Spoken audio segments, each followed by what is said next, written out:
Bonjour Rav. Pourquoi chaque matin les hommes remercient Dieu de ne pas les avoir fait femmes? Opa, sujet brûlant. Notre Torah serait-elle misogyne? Effectivement, on a souvent l'impression que la femme est plus valorisée dans la société moderne que dans la Torah. Voyons ça de plus près, go! Oh, pas si près. On est tous d'accord, l'intelligence des femmes n'est pas approuvée. Elles font de grandes études, de belles carrières et disposent souvent de meilleurs salaires que leurs maris. Mais notre société, en glorifiant la carrière professionnelle, a discrédité le rôle traditionnel de la femme.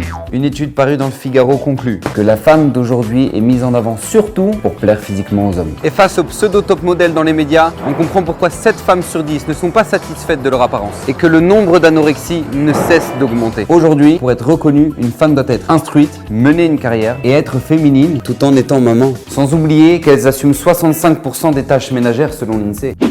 C'est ça qu'on appelle la parité. Bof bof, quand on sait que 7 femmes sur 10 sont angoissées par leur double journée, professionnelle et personnelle. Et qu'elles sont 2 fois plus sujettes aux dépressions que les hommes. La Torah nous enseigne ce qui fait la grandeur du monde, c'est la femme. L'homme et la femme ont la même valeur. Ils ont été créés différents et complémentaires, comme le cerveau et le cœur, qui ont des rôles différents, mais qui sont chacun indispensables à notre survie. La femme possède la bina, une intuition spéciale pour comprendre les besoins de chacun. Le roi Salomon nous dit que c'est la sagesse de la femme qui bâtit le foyer. On comprend ainsi pourquoi elle est le pilier de la famille, et par elle passe l'éducation. La Torah valorise l'intériorité de la femme. Premièrement, lisez l'histoire juive. C'est grâce aux femmes que toutes les délivrances ont eu lieu.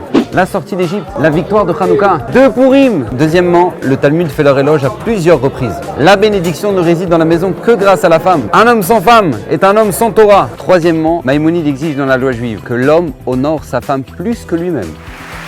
Alors messieurs les machos, cherchez un autre prétexte que la Torah. C'est clair, la Torah est tout sauf misogyne. Mais finalement, pourquoi cette bénédiction de ne pas nous avoir fait femmes? L'objectif des mitzvot est de faire grandir notre crainte du ciel. Et celle de la femme est plus élevée que celle de l'homme. Comme nous le dit le Chazon Ish, il nous faut donc davantage de mitzvot pour arriver au niveau de la femme. Et c'est pour ces mitzvot-là que l'homme remercie Dieu. Alors messieurs, assumons nos obligations. Et vous mesdames, profitez de ce lien spécial avec Dieu. Et que par votre mérite, on puisse connaître encore de grandes délivrances. Amen.